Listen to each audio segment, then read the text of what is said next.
নমস্কার বন্ধুরা, আমার আজকের রেসিপি মশলা পাস্তা। বন্ধুরা, পাস্তা খেতে আমরা কম বেশি সবাই ভালোবাসি, আর সেটা যদি বাড়িতে তৈরি করা হয় খুবই সহজভাবে খেতে কিন্তু ভীষণ ভালো লাগবে, আর বাচ্চাদের টিফিনেও দেওয়া যাবে। বাচ্চারা কিন্তু খুবই পছন্দ করে খাবে। চলুন তাহলে শুরু করা যাক। সবার প্রথমে আমি পাস্তাটা সিদ্ধ করে নেব। তার জন্য টোপের মধ্যে জল গরম হতে বসিয়ে দিয়েছিলাম। জলটা গরম হয়ে গেছে, তারপরে কিন্তু আমি পাস্তাগুলো ধুয়ে দিয়ে দিয়েছি। যখন একটু জলটা ফুটতে শুরু হবে তখন দিয়ে দিতে হবে সামান্য একটু লবণ, আর দিয়েছি এখানে একটু সাদা তেল।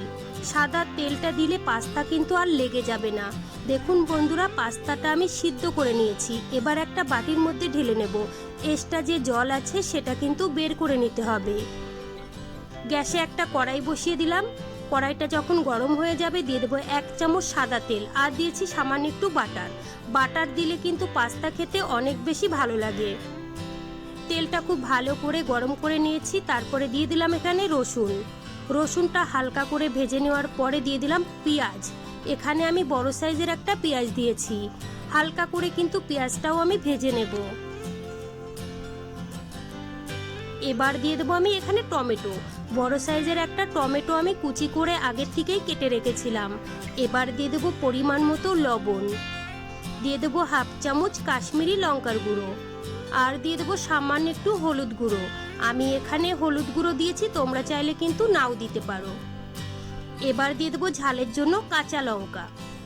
এবার আমি মশলাটা খুব ভালো করে কষিয়ে নেব।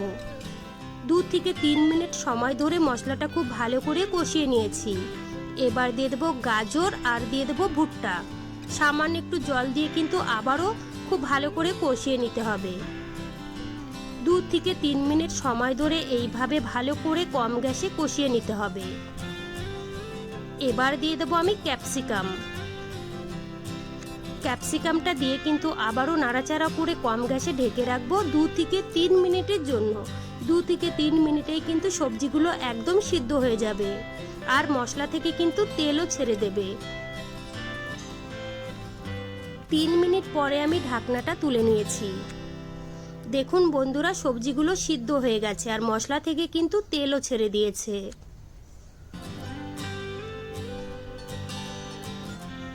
এবার দিয়ে দেবো আমি এখানে 2 চামচ টমেটো সস, আর দিয়ে দেবো একটা পাস্তা মশলা। এখানে আমি 5 টাকা দামের পাস্তা মশলা নিয়েছি। আর দিয়ে দেবো গ্রেট করে চিজ। বন্ধুরা, চিজ দিলে কিন্তু বাচ্চারা খুবই পছন্দ করে খায়, আর খেতেও কিন্তু ভীষণ ভালো লাগে।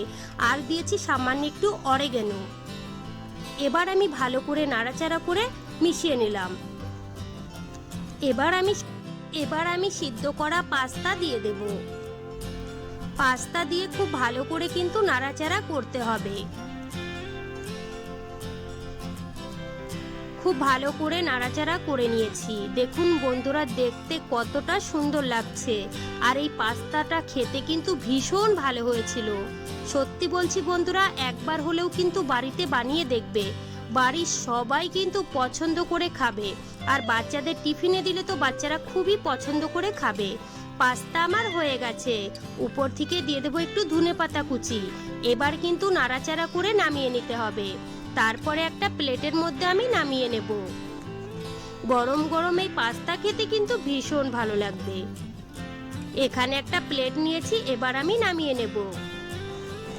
তো বন্ধুরা, আমার রেসিপি কেমন লেগেছে কমেন্ট করে কিন্তু জানাবেন, আর ভালো লাগলে প্লিজ আমাকে সাপোর্ট করবেন। বাড়িতে বানালে কমেন্টে জানাতে ভুলবেন না খেয়ে আপনাদের কেমন লেগেছে। চলুন তাহলে ভিডিওটি আমি এখানেই শেষ করছি। আপনারা সবাই ভালো থাকবেন, সুস্থ থাকবেন। আবারও নিয়ে আসবো নতুন রেসিপি।